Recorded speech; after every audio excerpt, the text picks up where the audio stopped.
PDXposed is all about moving and grooving. For today's In Motion segment, we're up and away over wine country with Vista Balloon Adventures. Hi, I'm John Olson. And I'm Heather Frelia, and we continue to do it in style as soon as we hit the ground, touring the wine country courtesy of Western Limousine. Our featured musician on today's show is, no pun intended, Life After Liftoff. These guys are great. We feature their music throughout the show. And as we know, the people of Portland are all about doing great things, and we met up with a bunch of them at the Casa benefit at the Machine Works in Northwest Portland. All this and more coming up on PDXposed.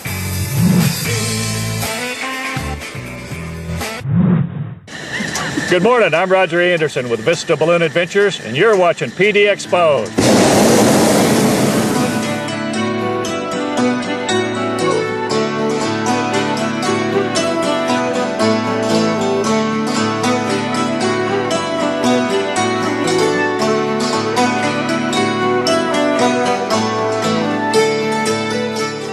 So Roger, what's been your highlight being involved in this industry? You've been involved in this for how many years? 15 years now. 15 years. Yeah. What's been your highlight? Well, I tell you, it's tough work, but somebody has to do it, you know. Yeah, you have ground schooling, and then you have for the FARs and that kind of federal aviation regulations.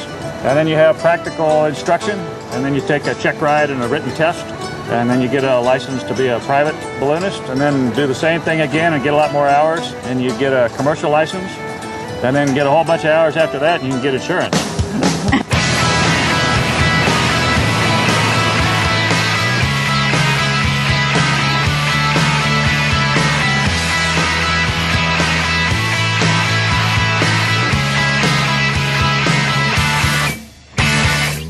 That's the altimeter and the variometer and the heat up in the top of the balloon.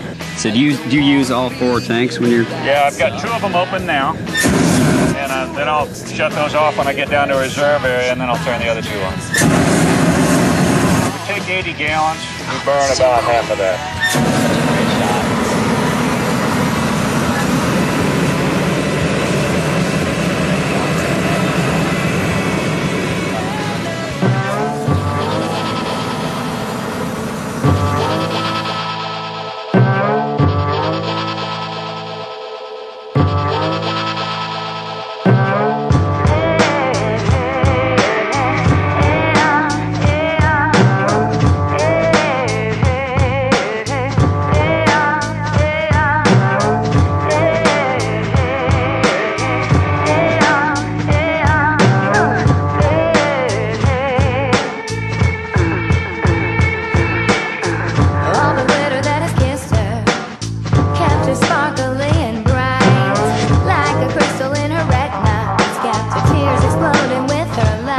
Folks are with us about 3 hours altogether. They get to help inflate the balloon if they like to as part of it. Some people do that by taking pictures and supervising. It always comes with a really fun catered breakfast and celebration afterwards. It was great. It was very peaceful up there and kind of get your stress away. It was beautiful. And Roger, our guide, chatty. He was fabulous. Our basic flight package is the Dawn Adventure out of Newburgh every day but Tuesday, weather permitting, April through October. And as you were here for the setup and inflation process, people help with that. The normal package for per person is $179 a person, and the exclusive in the small balloon is $225 per person. And we can accommodate you with very short notice.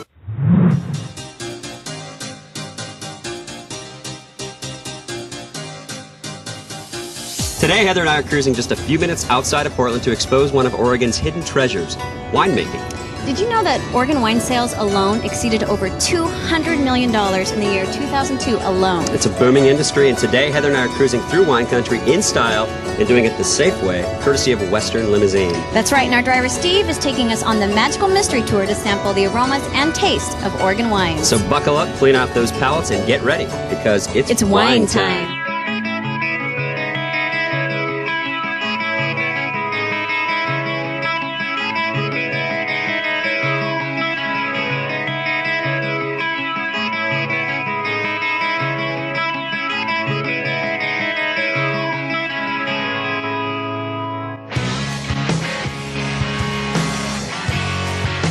Tradition. It's been the driving force in the Erath winery, and for over 30 years it's been producing wine in the state of Oregon.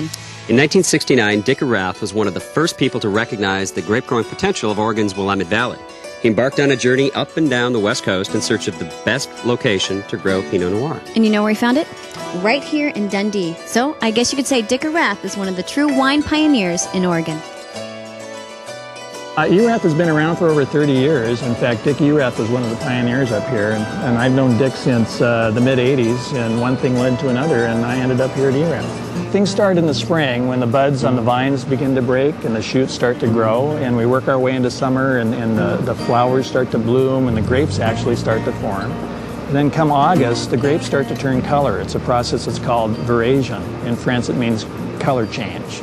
And then starting in September, the sugars start to really get very close to when those grapes are ripe. And late September, we actually start going through the vineyards and tasting the grapes, looking for flavors, not just sweetness, but actual fruit flavors. And based on those flavors, then we start to harvest. And I understand you have just had a crush.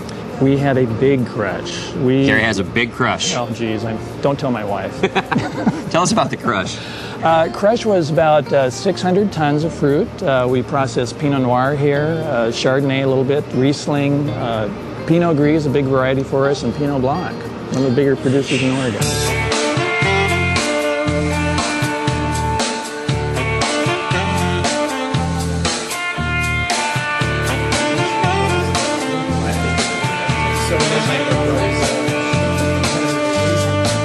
Erath Vineyards, great wine, wonderful hosts, a true compliment to Oregon culture. Absolutely. They are definitely the wine pioneers.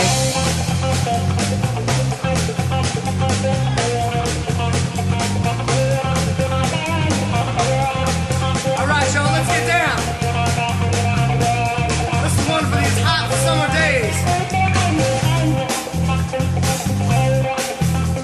All right. Here we go.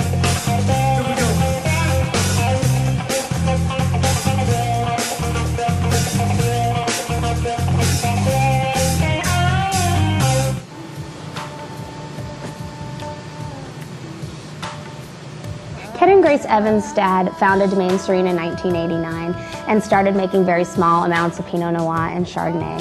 And when they decided that they were going to be in it for the long haul in 2001, we built this facility. It's 55,000 square feet, 5 levels. It's specifically designed for Pinot Noir production. But it truly is a testament to our dedication to Oregon wine industry, and to fine quality Pinot Noir.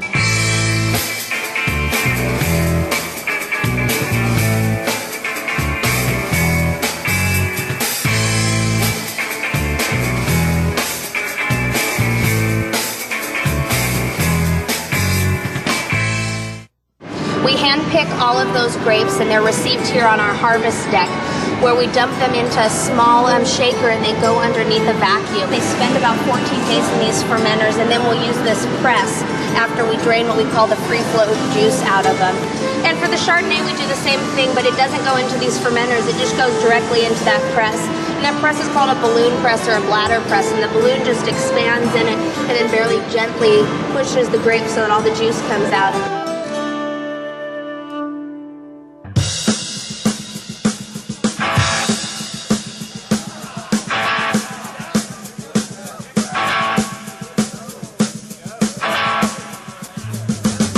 Archery Summit produces what has been called the Rolls-Royce of Pinot Noirs by Wine Spectator magazine. You know, they boast the state-of-the-art techniques and hold the superior quality standard for all fine wines. And they're well known for their caves, which is where they do their wine tasting. Heather, I think we should go cave dwelling.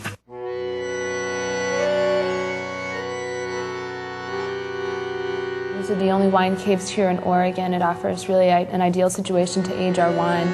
Constant temperature, we don't have to do any temperature control at all.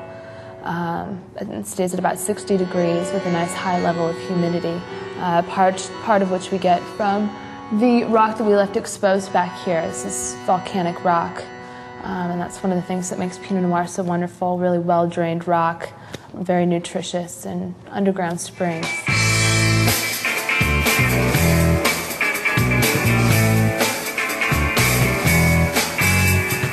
We really only use the equipment in it, 6 to 8 weeks out of the year for harvest. And you guys are open to the public? We are. We're open 7 days per week. We just opened our tasting room about 3 months ago. What about any other type of events that go on? We're open for the Memorial Weekend open house, Thanksgiving open house. We're open to the public in our tasting room, but we also offer tours of the whole facility.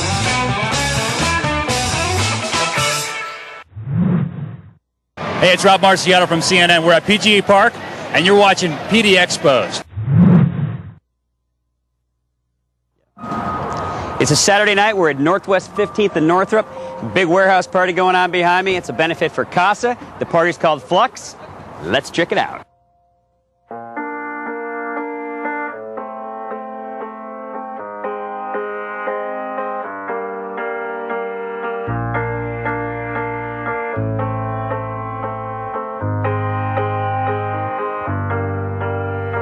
Yesterday I hit the ground, and now I can't stop falling. A pot of gold came tumbling down, a recipe for balling. I've been with Casa for 4 years on the board, and I've been with the as a court-appointed special advocate for a year and a half. It's got to be incredibly rewarding to make big differences like you guys are doing for kids' lives in the courts. What are some of the more rewarding aspects of being a volunteer with Casa? Well, in my case, there's two. There's the board itself and actually developing and supporting the program through things like Flux.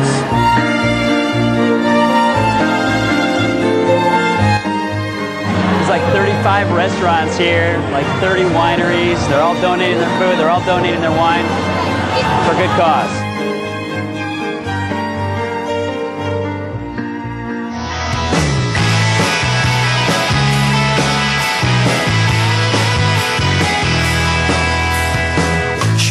Down to East LA, she got lost along the way. She said it's been a long night and somebody stole her car.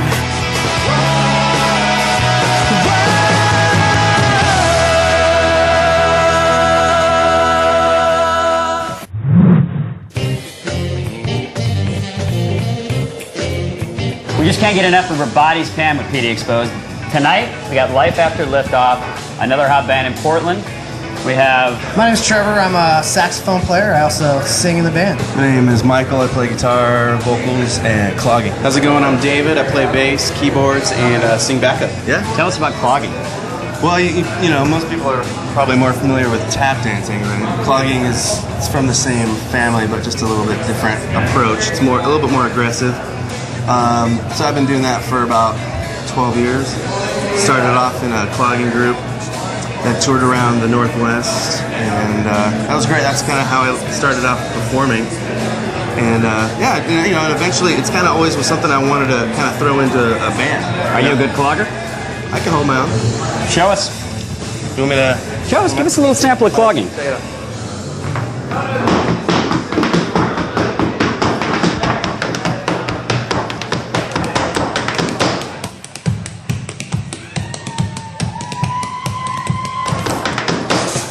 Hey now!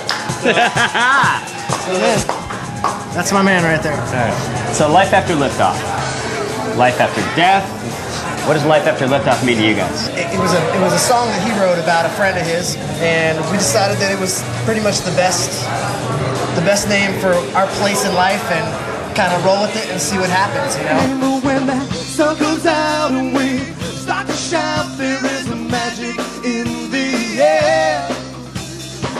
Laughing and playing with good friends. Let's dance away our cares and bring out your soul music. Bring it from the shelf. Bring out your soul music. You're looking like yourself.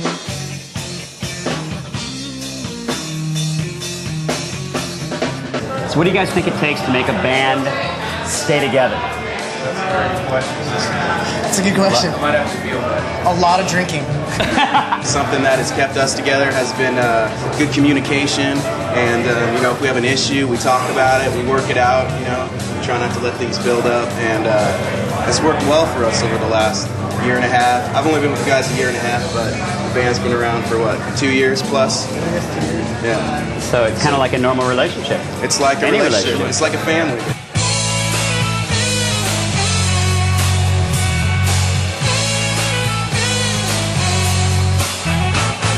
They all seem to really genuinely like each other, and you can tell when they're on stage. Like, they are musicians, they all love playing what they play, they love playing their instruments, and they love being on stage together.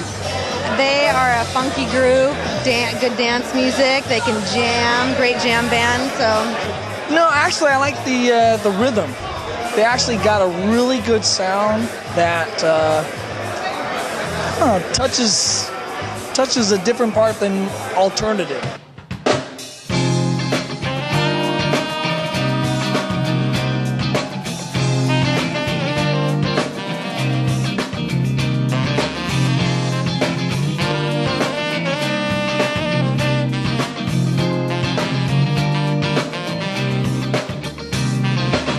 I tried as hard as I can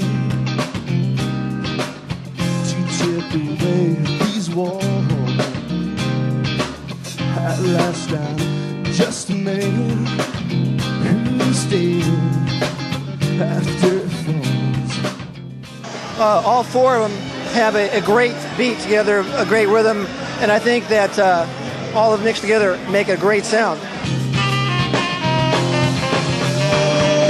Burning bush keeps me cool, steers me clear of ridicule. A burning bush keeps me fresh, untails me from perfect wives. And oh, now something's ruined. Clear glass, liquid confusion. Oh, my body's slipping away.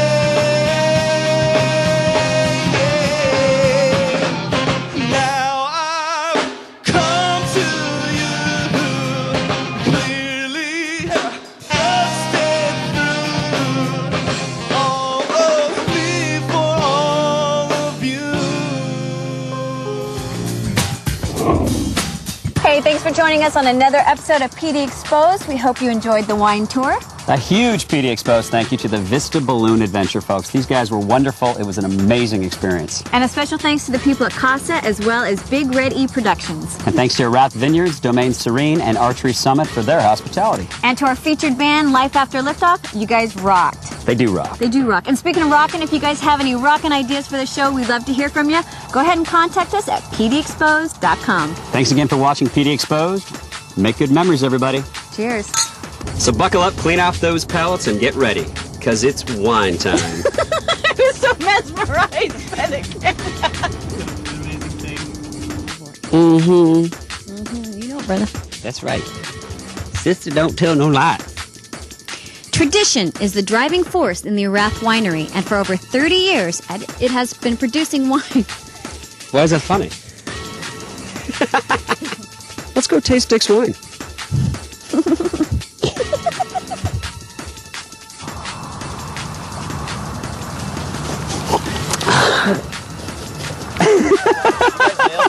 That was good. You guys totally nailed that one. That's right. So now let's go to our favorite topic, which is...